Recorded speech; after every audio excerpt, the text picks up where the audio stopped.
Give him my rod back. What? Yeah. Nelson's fishing. Welcome to the last cast of 2012. Well said. Yeah, well, yeah. I mean, last cast. This is the last cast. The last cast. One. Great year. 2012 was just a super year.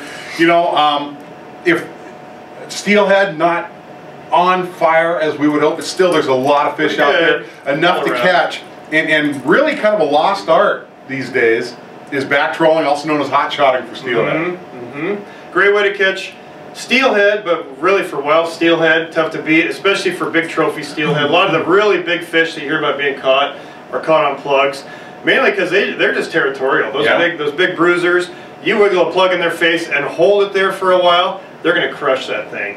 And it takes a lot of work though, a lot of time on the oars.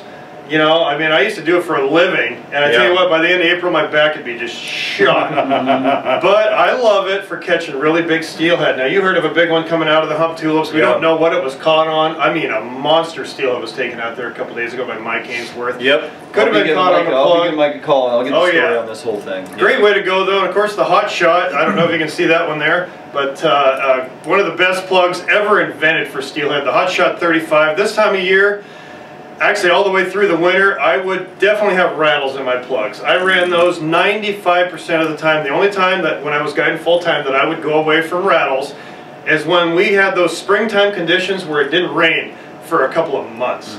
You know, our rivers that get just bone dry, and you really got to get subtle on them to get them going in conditions like that. But the rest of the time in the winter, run rattles. You're just trying to piss these fish off. Yep. Okay, so keep a rattle in there. This is a Lamaglass Hot Shot composite.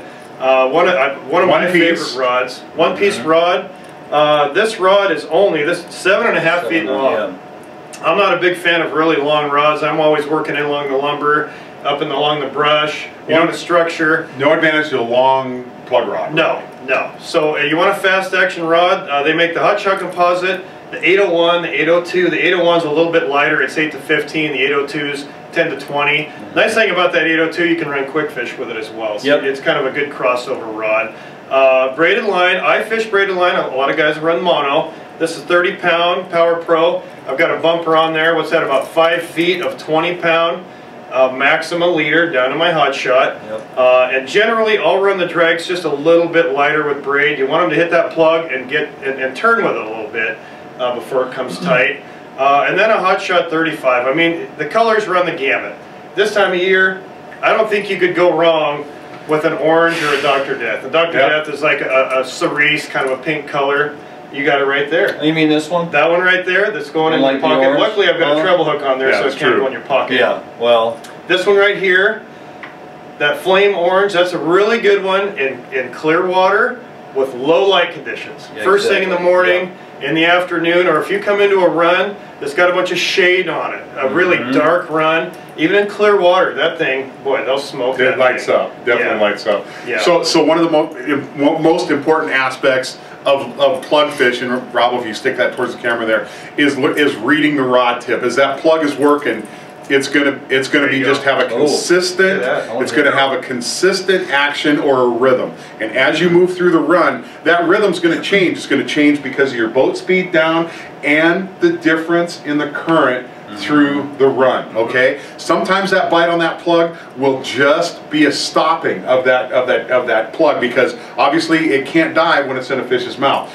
Other times, that rod is just going to more often than not, they just annihilate it. So you're right. And you get those little hens with a little tiny mouth. They come up and they just grab the plug, and you see the plug. It goes slack first, and then it might do a couple little pops like that. Don't grab the rod. Nope. If it's in the holder, leave it in the holder. I like to have my guys hold the rods a lot. I just say, just hang on a second, wait for that thing to turn with it. Wait for that rod to go down, then you can pop them. Usually, you don't have to set the hook much. No. They just absolutely smoke. When you see the bite, reel into the strike. Never set the hook on a plug hooked fish. And if you do, it's just a little pop. Just a little tight. The other thing you want to remember is keep the rod really low. You want a really low rod angle. So if you are holding the rod, you got a couple guys in the front of the drift boat, guy on the left side of the boat, on the port side of the boat, that's about the angle I want him to be holding the rod. Right on the gunnel. If they're in the holders, keep them nice and low. You don't want them up in the ceiling fan. Okay, that's a bad deal. Okay, keep that nice and low. That tip gets to work. They get right into the drag, you know, when they hit that thing. They hit that drag, it gets that hook started, then when they turn with it, they're hooked just like that. So run your plugs out the same distance, Yep. okay? What you want to do is you can't always guess exactly right where that fish is going to be found in the run. And so if you have your plugs out and low, you want to create a wall. Did you ever really run three plugs? I ran three plugs a lot. Usually the outside rods would get them, but boy, that center rod would save me at times. I hear you. And you're just creating that wall. 40 feet is a good place to start. Boy, if we're hitting some really short pockets, and I've got water conditions that allow me to get right on top of those steelhead, there's times we'll only let them out 20 feet. If I'm just hitting little pockets along the way, I tell the guys, say 20 feet, we'll hit that little spot. It might only be 10 feet long, up against a root wad, hit it real quick and move on. But usually 40 to 50 feet. You're picking pockets. Yeah, right? It's going to get it done in some of your bigger runs. And you're right, keep them all together. And you kind of mentioned color there, Robbo. You know, the nice thing is these hot shots come in a huge variety of colors. And the biggest mistake a lot of guys make is they'll put their choice color of plug on, they'll start the morning off with that, and they'll run that plug all day, and if they hit one or two fish, they might be happy with that, but they might be missing out on an opportunity to hit many more fish if they go throughout the day, start off in the morning, low light conditions, pick plugs that are going to work to your advantage. As your light comes up throughout the day, even especially on a sunny day, you want to change your presentation. And always pay attention to your river conditions as well.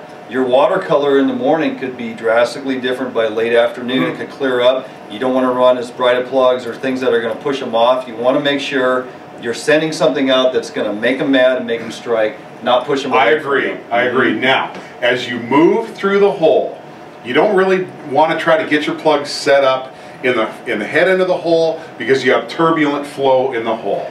Once you get to the lower end of the hole, flow coming out of that hole will turn laminar or parallel. There you go. And consistent flows are where you're going to find your most productive spots. Uniform flow, flat. The second that thing straightens out, it starts flowing.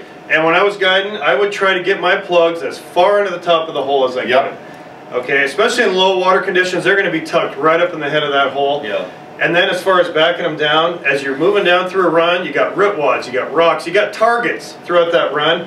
Slow them down, and you might come to a dead stop. Absolutely. And just keep those plugs just wiggling right. You know there's one down there by that root wad, big boulder, some kind of structure in the run. Stop them for a second. Don't be in a hurry. Grind them in there and really work on those oars. Nothing happens, then start picking up speed again and work your way down to the next target. Okay, but do not quit too quick on a tail out. Tail out is where that hole finally breaks before it riffles into the next hole.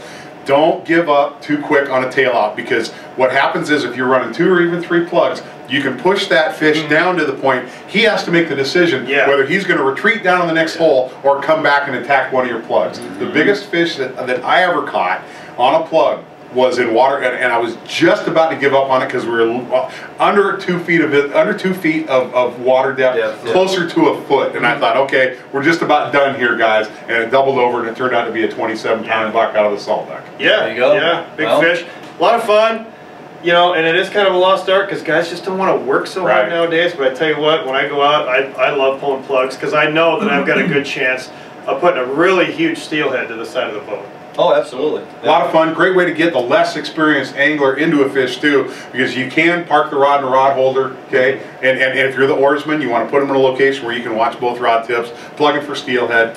Definitely another tool in your box. Check it out. That's our last cast segment for the last weekend of December in 2012. Thanks for watching, and we'll catch you next week. Good luck steelhead fishing out there, guys.